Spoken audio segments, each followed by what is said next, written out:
Glória a Deus. A paz do Senhor Jesus, meus irmãos. Pode se assentar neste momento. Glória a Deus.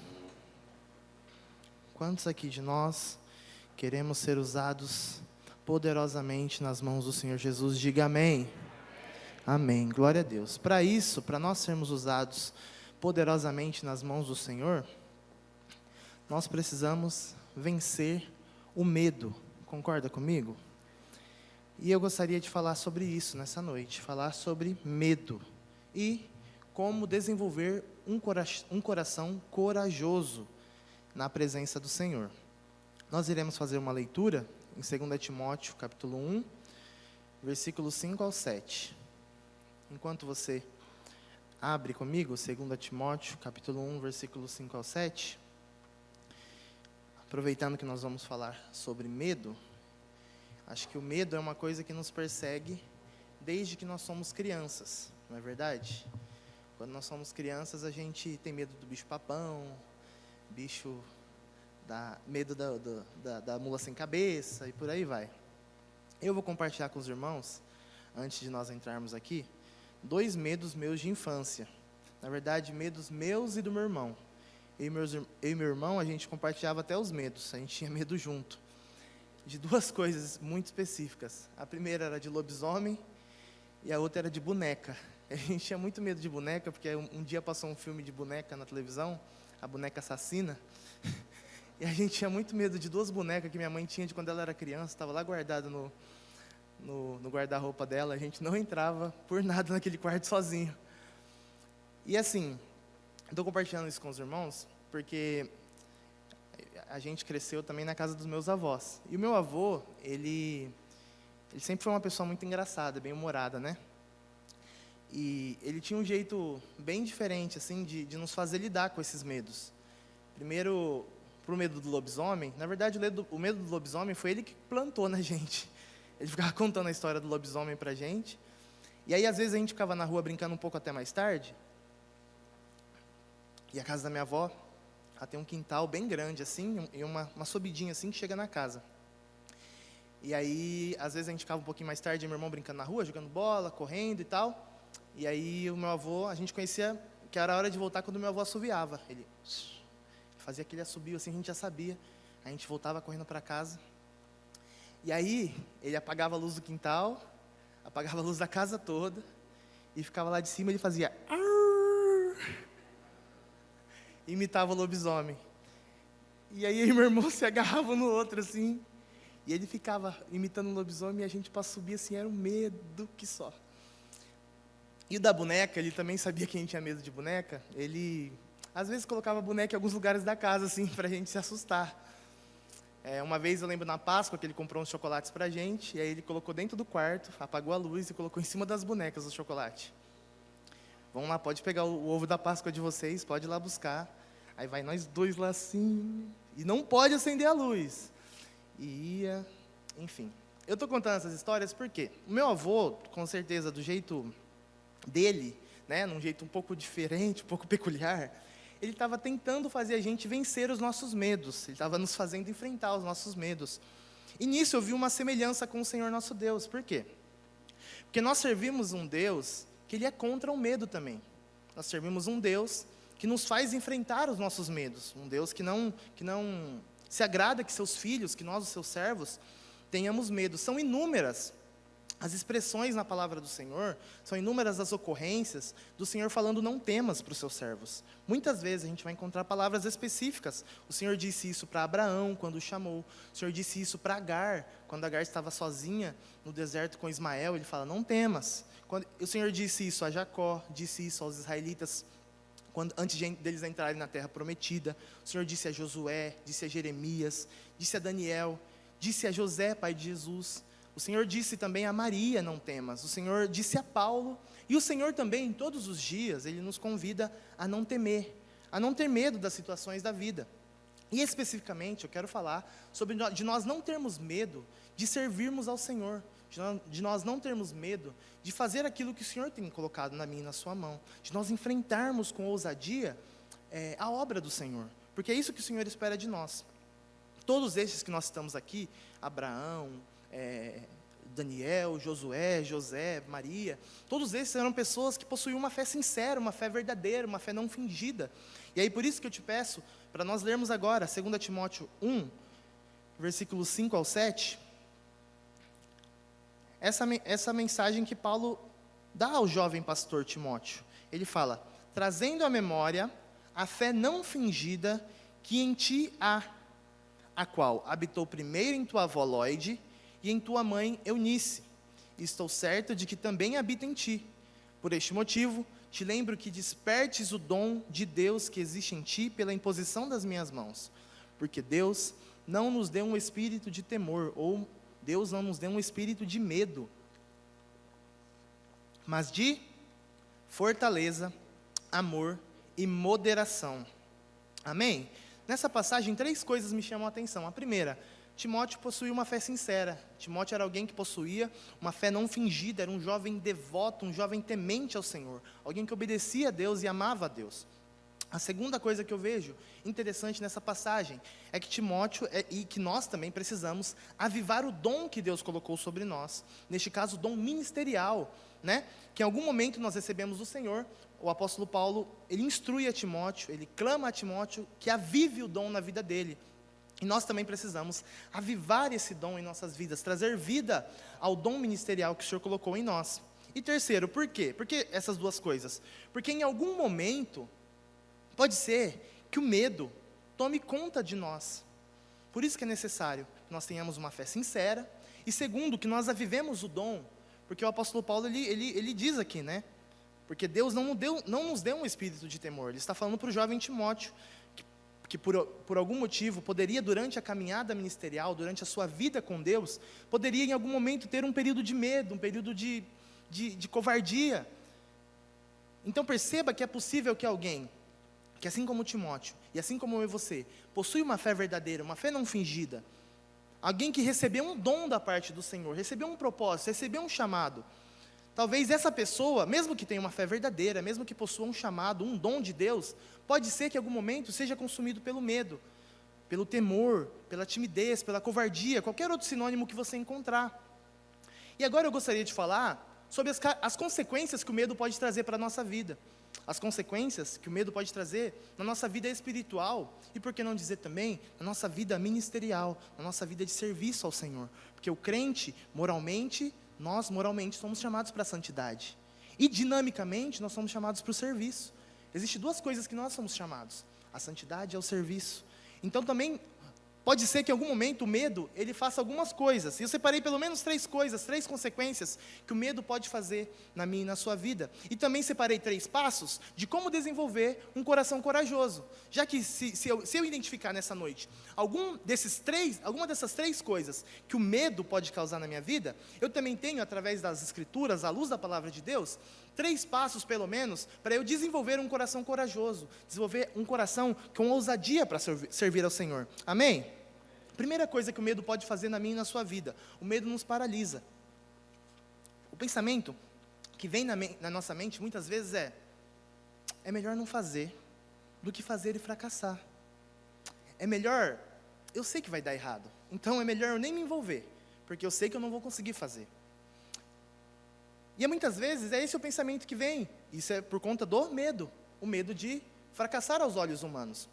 Em Lucas 19, a gente vê Jesus contando uma parábola de um senhor que ele deixa aos seus 10 servos 10 minas. E ele dá uma ordem para esses servos. Ele fala: negociai essas minas até que eu venha. Esse senhor deixa os seus servos com essas minas e ele vai embora. De repente o senhor volta. Ao voltar, um deles chega com uma ótima notícia. Fala: Senhor, a tua mina rendeu outras 10. De repente chega outro servo e fala: olha só, a tua mina que deixaste comigo rendeu outras 5. E agora vai comigo em Lucas 19, versículo 20. Tiago, Lucas 19, 20. Chega um dos últimos para falar o resultado do trabalho. Veio outro dizendo: Senhor, aqui está a tua mina, que guardei num lenço. Versículo 21. Porque tive medo de ti, que és homem rigoroso, que tomas o que não puseste e cegas o que não semeaste. Perceba então que este servo, por medo, ele é paralisado. Então ele nem negocia, nem trabalha, nem tenta fazer alguma coisa com aquilo que havia sido entregue na mão dele. Por quê? Porque eu tenho medo de fracassar. Eu tenho medo de perder isso que o Senhor deixou na minha mão.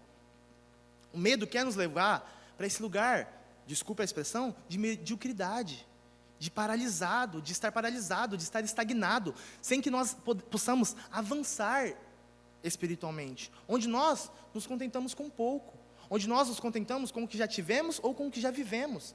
Mas presta atenção nisso, e isso é uma verdade de Deus sobre a sua vida. Se o Senhor colocou algo em suas mãos, é porque Ele espera que você realize esse algo, amém? Se o Senhor colocou um dom sobre a sua vida, colocou algo em tuas mãos, é porque Ele espera que você negocie até que Ele venha, até que Ele volte para nos buscar. O Senhor está esperando que eu e você entreguemos resultados extraordinários quando Ele voltar. E não é porque nós somos bons. O Senhor não entregou isso porque nós somos os melhores, mas é porque a capacidade dEle habita dentro de mim e de você. E Ele espera que nós usemos o poder do Espírito Santo para realizar a sua obra com poder e grande glória. E Ele deixa essa ordem para mim e para você. Negociai até que eu venha. E às vezes pelo medo, por olhar para a nossa capacidade, a gente deixa de fazer aquilo que o Senhor colocou em nossas mãos. Mas lembre-se de que Deus vê o que ninguém vê. E o Senhor vê algo em nossas vidas que nós não conseguimos enxergar. O Senhor vê potencial na minha e na sua vida, ainda que nós mesmos não consigamos enxergar, ainda que os que estão ao nosso redor não vejam, ainda que a nossa família não acredita. Deus, Ele vê potencial em um jovem pastor, que estava lá atrás da malhada, escondido, que seu pai não julgava nem necessário trazê-lo à presença do profeta. Não, como esse jovem pastor, pequenininho, vai ser rei de Israel? Eu não vou nem chamá-lo. Mas o Senhor viu, porque Deus vê o que ninguém vê. Deus vê potencial onde ninguém vê potencial. Deus vê o coração, meus irmãos. Deus vê o coração. E por isso que é muito importante que nós não deixemos que o medo nos paralise, porque é isso que o medo quer fazer conosco. O medo é algo do inimigo que quer fazer com que eu e você estejamos apenas sentadinhos, porque eu não vou me meter, porque tem gente mais capacitada que eu não vou colocar a mão, porque eu sei que fulano de tal faz melhor. Meus irmãos, isso é pensamento do inimigo. O medo quer nos paralisar, o medo quer que você guarde num lenço escondido, como esse servo, aquilo que o Senhor colocou em suas mãos, e você esconda aquilo para que ninguém veja, por medo. Não! É tempo de multiplicar o que Deus plantou na minha e na sua vida. É tempo de nós multiplicarmos, porque o Senhor tem derramado muitas bênçãos sobre as nossas vidas. De 1, 2, 3, 4, eu acho só. Né, pastor? O Senhor não tem derramado bênção na vida dessa igreja. O Senhor tem derramado bênção sobre a minha e a sua vida? E se o Senhor tem derramado bênção sobre a nossa vida, de forma grande, Ele tem colocado algo em mim e a sua vida, é para que nós possamos multiplicar, meus irmãos, é para que nós possamos ser de bênção. Se o Senhor colocou paz em minha vida, é para eu trazer paz para aqueles que estão perdidos. Se o Senhor colocou recursos financeiros, é para eu compartilhar com os pobres e necessitados. Se o Senhor colocou amor sobre a minha e a sua vida, é para derramar sobre essa geração, amém? Amém. O Senhor quer que nós negociemos, multipliquemos aquilo que Ele colocou em nós. Não escondamos por medo. O medo quer paralisar eu e você. A segunda coisa que o medo pode fazer, e não deve, mas pode fazer na minha e na sua vida, é que o medo pode nos fazer fugir. Lembre-se da vida do profeta Elias. Elias, um homem de Deus, igual Timóteo, um homem com uma fé não fingida, homem de Deus, chamado por Deus, que havia vivido coisas maravilhosas com o Senhor, que havia visto o Senhor derramar fogo do céu. O Senhor havia honrado a palavra de Elias. O Senhor havia derramado chuva sobre a terra quando Elias orou. Ele havia vencido 850 profetas, 450 profetas de Baal, 400 profetas de Aserá. Ele viu o poder de Deus de forma sobrenatural, mas fugiu de medo de uma mulher. Quando uma mulher ameaçou ele fugiu. Jezabel falou, vou te pegar, viu, Elias? E ele fugiu. Tinha acabado de vencer 850 profetas. Fugiu com medo de Jezabel. O medo, ele quer nos fazer fugir. E o medo nos faz fugir porque ele faz 3 coisas com as nossas vidas. Ele, primeiro, coloca uma lupa em coisas pequenas. Elias tinha visto o Senhor dar vitória sobre 850 profetas. Por que fugir de uma pessoa? Mas se tornou algo tão grande pelo medo, que ele fugiu. Outra coisa que o medo faz, ele nos faz esquecer do que Deus já fez por nós. E aí, quando nós nos deparamos com alguma circunstância, dificuldade, fugimos, por causa do medo. Mas esquecemos que o Senhor já acabou de nos dar vitórias espirituais, vitórias nas nossas vidas. E o medo, ele nos faz esconder. Elias, quando foge de medo de Jezabel, ele se esconde dentro de uma caverna, todo com medo, medroso. O medo nos faz fugir daquilo que nós devíamos enfrentar. Os discípulos, quando vem Jesus ser preso e vai estar prestes a ser condenado, o que acontece? Mateus 26, 56. Me ajuda, Tiago, Mateus 26, 56. Mas tudo isso aconteceu para que se cumpram as escrituras dos profetas. Então, deixando todos os discípulos, fugiram. E agora, João 20, 19.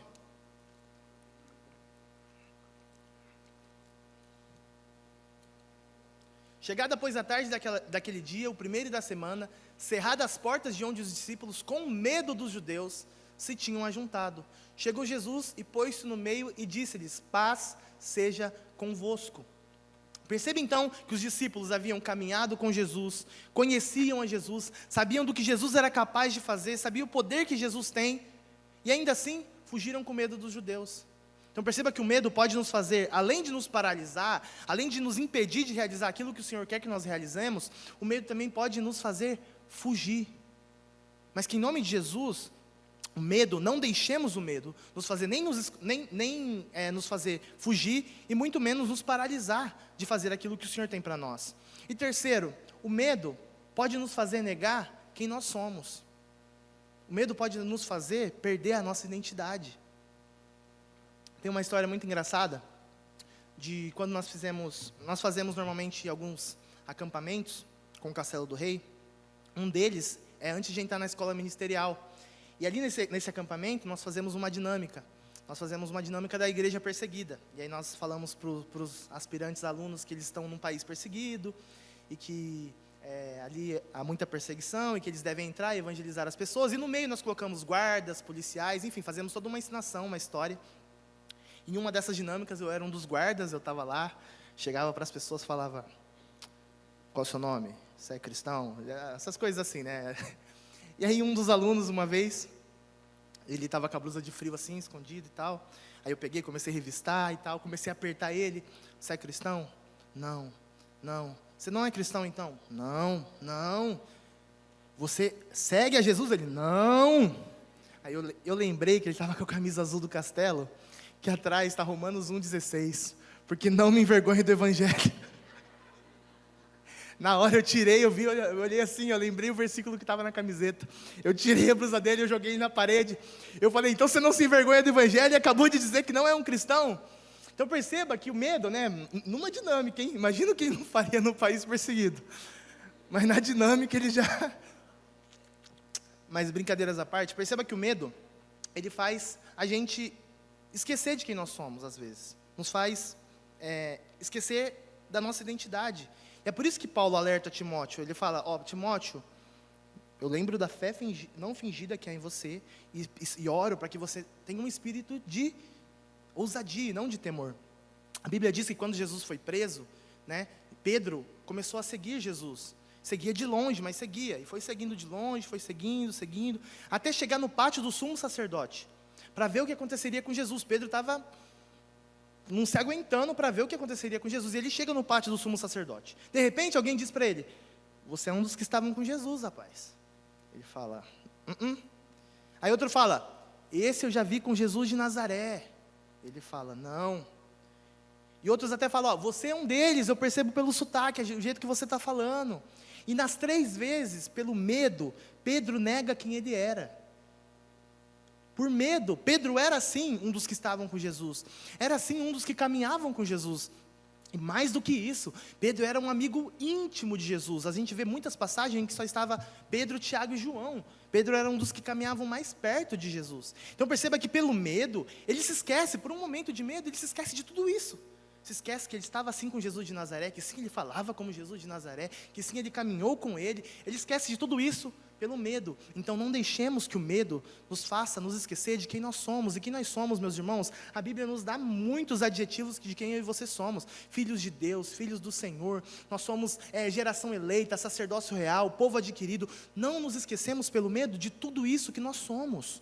Essa identidade nova que o Senhor nos deu. Porque antes de Cristo nós tínhamos uma identidade, filhos da ira, filhos do diabo, como diz o apóstolo Paulo nas cartas dele. Mas agora nós temos uma identidade e não permitamos que o medo nos faça esquecer disso. Nós somos filhos do Senhor, sacerdócio real. Sobre nós o Senhor colocou a responsabilidade de carregar a preciosidade, como o nosso irmão disse hoje, o Espírito Santo, o penhor da nossa esperança. Ele é a certeza de que eu e você um dia iremos morar no céu. Ele escolheu não templos feitos por mãos de homens, mas escolheu casas como nós, e falhos, imperfeitos. Olha a preciosidade que é nisso. Não nos esqueçamos que Ele confiou a nós a sua palavra, as boas novas de salvação, a palavra de salvação para este tempo, está em mim e você. Que privilégio o Senhor colocou na minha e nas suas mãos. Não nos esqueçamos da nossa identidade, pelo medo. Às vezes o medo nos faz não testemunhar de quem Jesus é. Ah não, fulano de tal não vai dar atenção à minha mensagem, então, se eu falar de Jesus aqui agora, eu acho que não cabe muito Jesus aqui agora. Não, é melhor, eu vou ser mal visto, eu vou perder a minha reputação. Meus irmãos, vençamos o medo, porque grande é a identidade, grande é o privilégio que nós carregamos, amém? Não permitamos que o medo nos faça fugir, ou paralisar, ou muito menos nos fazer esquecer de quem nós somos. O medo pode nos paralisar, nos fazer fugir, pode nos fazer negar quem somos, mas isso, basicamente, é ter um espírito de covardia. Mas como, biblicamente, nós podemos desenvolver, então, um coração corajoso? Como o Senhor pode nos ajudar a desenvolver um coração corajoso? A primeira coisa que eu coloco para nós desenvolvermos um coração corajoso é para nós pararmos de olhar para nós mesmos. Quando eu e você olhamos demais para nossas capacidades, olhamos demais para aquilo que nós temos a oferecer, dá medo mesmo. Eu não tenho muito para oferecer. Eu não sou o mais capacitado, você não é o mais capacitado. Se a gente ficar olhando muito para as nossas vidas, a gente acaba ficando com medo. Nós que recebemos um chamado, o dom que o Senhor colocou sobre mim e sobre você, às vezes a gente tem a predisposição de olhar muito para nós. O Senhor fala, eu vou fazer isso, isso e isso através da sua vida. Aí você começa a olhar para você, para a sua capacidade, para a sua mão, fala, eu? Acho que Deus errou com quem Ele está falando. Foi o caso de Jeremias, né? Jeremias, quando ele recebe o chamado da parte do Senhor, ele ouve a voz de Deus, o Senhor está comissionando, e fala, Senhor, eu não sei falar. Senhor, eu sou apenas um menino. Mas aí o que o Senhor fala para Jeremias? Olha, você se vê como um menino, Jeremias, mas antes que você nascesse, eu já tinha te dado as nações como um profeta. Então, às vezes a gente olha para nós como um menino, mas o Senhor está vendo o profeta. O Senhor está vendo aquele que vai levar as boas novas para essa geração. Quando recebemos um chamado, talvez a primeira coisa que nós perguntamos é, Senhor, por que eu? Senhor, mas tem outro, envia outro, não sou o melhor, eu não sou o mais capacitado, Senhor, por que eu? E de repente, quando nós já estamos no ministério, estamos fazendo a obra do Senhor, estamos envolvidos naquilo que o Senhor colocou em nossas mãos, nós nos deparamos com um desafio. Nos deparamos com um desafio, e aí a gente olha para a nossa capacidade e dizemos para nós mesmos, eu não sou capaz de fazer, viu? Eu sabia, eu não vou conseguir. Então quando eu olho para mim mesmo, meus irmãos, quando você olha para você mesmo, o que nós vemos são apenas incapacidades. Mas quando eu olho para Deus, aquele que me chamou, eu vejo que Ele tem tudo aquilo que falta em mim e em você. Tudo que falta em mim e você, para nós realizarmos a obra do Senhor. O Senhor tem abundância. Então não adianta nós ficarmos olhando para nós mesmos, mas olharmos para aquele que tem nos chamado, porque Ele é fiel para cumprir. Olhar para si mesmo então, é olhar para as coisas apenas com um olho natural. Segundo a Reis, capítulo 6, versículos 15 e 17, diz assim, um moço do homem de Deus se levantou muito cedo e saiu, e eis que um exército tinha cercado a cidade com cavalos e carros. Então o seu moço lhe disse, ai meu senhor, que faremos? 16, e ele disse, não temas, olha só, não tenha medo, porque mais são os que estão conosco do que estão com eles. É muito fácil falar isso, né, para alguém que está com medo. Mas aí o versículo 17, olha o que o homem de Deus faz, Eliseu, e ele disse, Senhor, eu peço-te que lhe abra os olhos para que veja. E o Senhor abriu os olhos do moço e viu. E eis que o monte estava cheio de cavalos e carros de fogo ao redor de Eliseu. Então é tempo que eu e você clamemos ao Senhor para Ele abrir os nossos olhos, para que Ele possa nos mostrar, para que possamos enxergar que o poder que está do nosso lado é muito maior do que o do nosso inimigo. O poder que está em mim é muito maior, por isso eu não preciso ter medo. Mas às vezes eu preciso que nós oremos ao Senhor e falemos: Senhor, abre os meus olhos, porque eu não consigo ver. E não tem nenhum problema com isso, meus irmãos. Não quer dizer que nós não temos fé. Não, mas eu acredito que se nós orarmos, falar: Senhor, mostra o poder que há em Ti. O Senhor mostrará através da minha e da sua vida o poder que há disponível para nós. Por isso, para desenvolver um coração corajoso, é necessário que nós paremos de olhar para nós mesmos e começar a olhar para quem nos chamou. Quando o Senhor aparece a Moisés, e o Senhor chama Moisés, Ele fala: quem sou eu, Senhor? Quem sou eu para ir a Faraó e tirar Israel do Egito? Moisés estava olhando para ele mesmo. Ele fala: olha para mim, porque o Senhor está chamando? Mas Moisés, não olhe para você, é o que o Senhor está dizendo. O eu sou, diga que o eu sou te mandou. O que eu sou, Moisés? Eu sou aquilo que você precisa, eu sou aquilo que Israel precisa, eu sou aquilo que falta em você. O que você precisa, Moisés? Eu sou. E isso basta.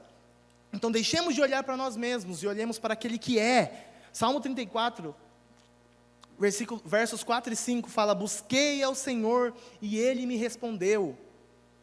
Livrou-me de todos os meus temores, o Senhor me livrou de todos os meus medos. Os que olham para Ele, verso 5, os que olham para Ele são iluminados, foram iluminados, e os seus rostos não ficaram confundidos. Eu e você podemos buscar ao Senhor quando estivermos com medo. Ele irá nos responder e livrar-nos de todos os nossos medos, todos os nossos temores. Então a primeira coisa para eu desenvolver um coração corajoso é eu deixar de olhar para mim mesmo e começar a olhar para o Senhor. A segunda coisa é lembrar-me que sou chamado, lembrar que o Senhor conta comigo. É por isso que Paulo escreve a Timóteo: aviva o dom, a chama do dom que há em ti. Não deixe que se apague a chama do chamado. Não se esqueça jamais que o Senhor te entregou algo. Um coração corajoso é o que se apega à promessa que Deus fez. Quantos de nós temos promessas? Nós temos promessas, e que nosso coração se apegue às promessas do Senhor, porque são palavras ditas por Ele. O Senhor diz para Josué, Ele fala: Josué, seja forte e seja corajoso. Ele está dizendo: Josué, não tenha medo, pois você conduzirá este povo para tomar posse da terra que eu jurei dar aos seus antepassados. Seja forte e corajoso. Não é porque você ter medo, Josué, porque eu, o Senhor, te chamei para uma grande obra, para algo sobrenatural. E se eu te chamei, eu garanto que irá acontecer, porque a palavra sai da minha boca. Apegue-se à palavra do Senhor, apegue-se à promessa que Deus deu. Não tenha medo, lembre-se do seu chamado. Todas as vezes que nós sentimos medo, nós podemos nos trazer à memória aquilo que traz esperança, fazendo o que o Senhor nos chamou para fazer, e tendo a certeza que fazendo aquilo que o Senhor nos chamou para fazer, isso basta, porque Ele cumprirá. É por isso que constantemente o Senhor aparecia a Abraão, e lembrava Abraão da promessa. Parece que Abraão ele tinha problema de memória, né? Mas constantemente o Senhor aparecia, e falava para Abraão: não tenha medo, Abraão. Gênesis 15:1, ele fala: não tenha medo, Abraão. Porque Abraão, pela demora de se cumprir a promessa, por muitas vezes era tomado pelo medo. E o Senhor falava: não tenha medo. E o Senhor, durante nossa caminhada, meus irmãos, por muitas vezes, assim como Ele fez com Abraão, Ele aparece no meio do caminho e fala: não tenha medo. E é necessário que nós estejamos atentos à sua voz e não desprezemos as suas palavras. É por isso que Jesus, no Getsemane, quando Ele está tomado de medo, Jesus ele fala: Senhor, se for possível, afasta de mim esse cálice. Senhor, eu não quero passar por isso, porque ele está ali na antessala da morte, ele está vendo o que vai acontecer com ele, mas na presença de Deus ele estava derramando o medo dele, na presença de Deus. E quando nós estamos na presença de Deus, ainda que nós estejamos com medo, o que prevalece não é a minha nem a sua vontade. Ele fala: mas que todavia seja feita a tua vontade. Porque não é pecado ter medo, não é pecado algum ter medo, mas que prevaleça ao final a vontade do Senhor sobre a minha e a sua vida. Para desenvolver um coração corajoso, nós precisamos lembrar o porquê nós fomos chamados. A nossa vontade, na maioria das vezes, meus irmãos, é realmente deixar tudo, é jogar tudo para o ar, como o pessoal fala por aí, chutar o balde, deixar tudo para trás. É isso que é a vontade que muitas vezes dá. Mas nós precisamos nos lembrar por quê e por quem, principalmente, nós fomos chamados. E a vontade de Deus para mim e a sua vida é que nós permaneçamos onde Ele nos colocou. Amém? Terceira coisa para nós desenvolvermos um coração corajoso. Primeiro, parar de olhar para si mesmo e olhar para o Senhor. Segundo, lembrar-se do chamado. E por último, terceiro, nós precisamos nos lembrar que nós temos a presença de Deus. Se nós nos lembrarmos constantemente que o Senhor garante a presença dEle na minha e na sua vida, nós iremos vencer o medo. Quando os discípulos com medo, eles fogem, nós lemos aqui, Jesus aparece para eles. E agora Jesus aparecendo para os discípulos que estavam com medo, Jesus os comissiona de novo, os chama de novo, os envia. E a certeza de que eles não precisariam mais ter medo, qual é? Jesus fala, ó, agora eu apareci a vocês, vão por todo mundo, preguem o Evangelho, façam discípulos, batizando-os em nome do Pai, do Filho e do Espírito Santo. Mas Jesus, como nós faremos isso? Qual é a garantia que o Senhor nos dá? Ele termina dizendo, eis que estou convosco todos os dias até a consumação do século. Ou seja, o Senhor nos garante a presença dEle todos os dias. Isso é o que nos faz vencer o medo. Lembrar que o Senhor Jesus não nos abandona. Ele está conosco todos os dias. Essa promessa não foi feita apenas àqueles que estavam naquela sala. Não. Essa promessa se estende a nós. Por quê? Se da mesma forma que a missão, que a grande comissão se estendeu a nós, essa promessa também se estende a nós. Já que nós também devemos ir por todo mundo e pregar o Evangelho e batizar e fazer discípulos, da mesma forma nós temos a garantia que o Senhor está conosco todos os dias, até que Ele volte. Jesus em nós, Jesus em mim, Jesus em você, é a maior razão para nós não termos medo. Amém? Quando Moisés fala, quem sou eu, Senhor? O Senhor diz para ele, eu serei contigo. E o Senhor fala para Josué a mesma coisa, Ele fala, assim como eu fui com Moisés, Josué, eu serei contigo. Da mesma forma que eu estive com Moisés, eu estarei contigo. E Ele fala, não te deixarei, nem te desampararei. Mateus 14, do 29 ao 30. Venha, respondeu Jesus. Jesus ali, andando sobre as águas, Pedro se arrisca a ir de encontro a Jesus, e Jesus o chama, Jesus alimenta a fé de Pedro, Jesus não para Pedro. Quando Pedro ele se anima, deposita a fé, ele fala, pode vir, vem.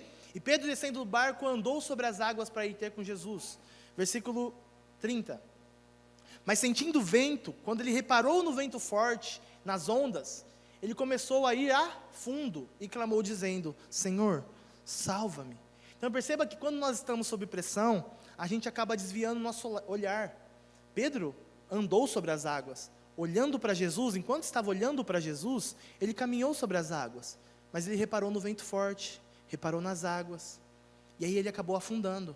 Então perceba que, se eu e você estivermos com os nossos olhos fixos em Jesus, e não nos esquecermos de que Ele está dizendo, venha, venha, eu garanto o milagre, eu garanto o sobrenatural, venha, não olhe para a dificuldade, não olhe para as circunstâncias que estão aparecendo, não olhe para o vento, não olhe para as ondas, venha, que eu realizarei o milagre. Todas as vezes que nós percebermos, não tirarmos os nossos olhos de Jesus, vamos nos dar conta que Ele está ali conosco, e não há por que nós termos medo, não existe razão para nós temer, porque Jesus está na nossa frente, Jesus está conosco, a presença dEle é garantida sobre a minha e a sua vida, amém? Ele continua ali, e se em algum momento, eu e você, pelo medo, acabarmos caindo, como aconteceu com Pedro, é só eu e você termos a coragem, a ousadia de dizer, Senhor, salva-me, e o Senhor estará pronto para nos tirar deste lugar de medo, estender a mão como Ele estendeu para Pedro, e nos restaurar.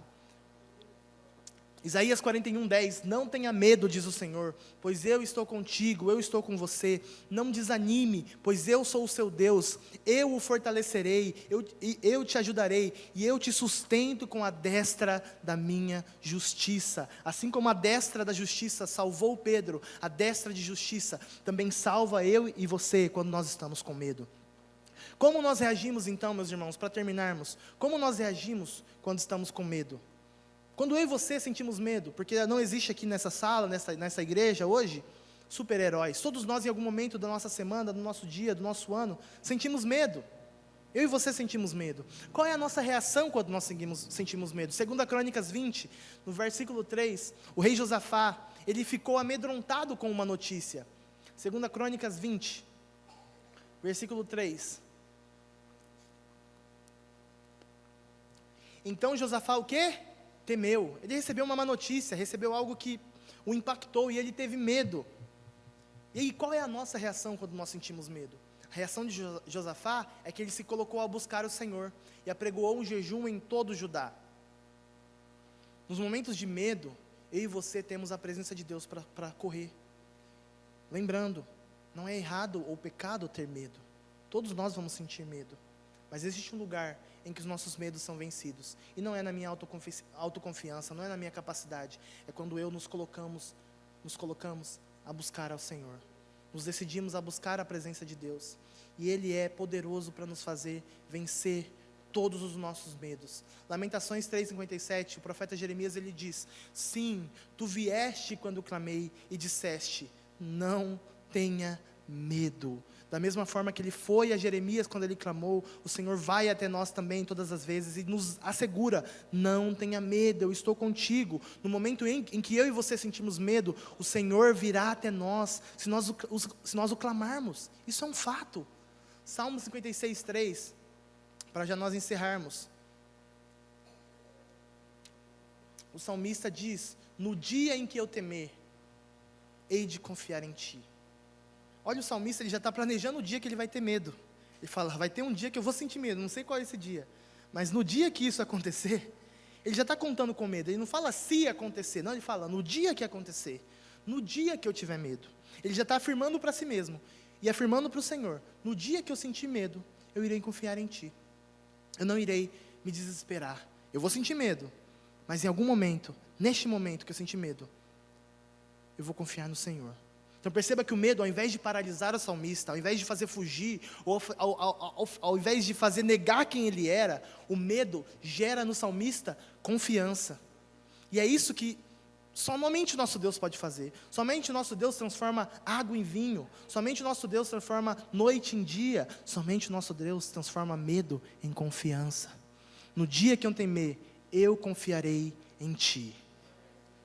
O maior medo da humanidade, meus irmãos. Qual é o maior medo da humanidade? O maior medo da humanidade é a morte. Aquilo que ninguém tem coragem, aquilo que ninguém está preparado para enfrentar. Aquilo que todo mundo sabe que um dia irá passar e que seus familiares também irão passar. Mas que não estão preparados para esse dia. A morte e o maior medo da humanidade. Jesus venceu. Ao terceiro dia, quando todos pensavam que Jesus havia perdido a batalha, ele vence a morte. O maior medo da humanidade. E se ele venceu o pecado e a morte, qualquer outro medo que eu e você tenha, o Senhor irá vencer também. Amém? Não somente isso, Jesus diz, eu sou o caminho, eu sou a verdade, e eu também sou a vida.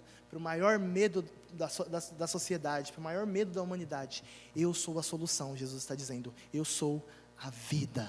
Venham até a mim. Se vier até a mim, todos os seus medos serão lançados fora, porque eu estou contigo. Amém? Que Deus abençoe, meus irmãos, assim agradecendo a oportunidade em nome de Jesus.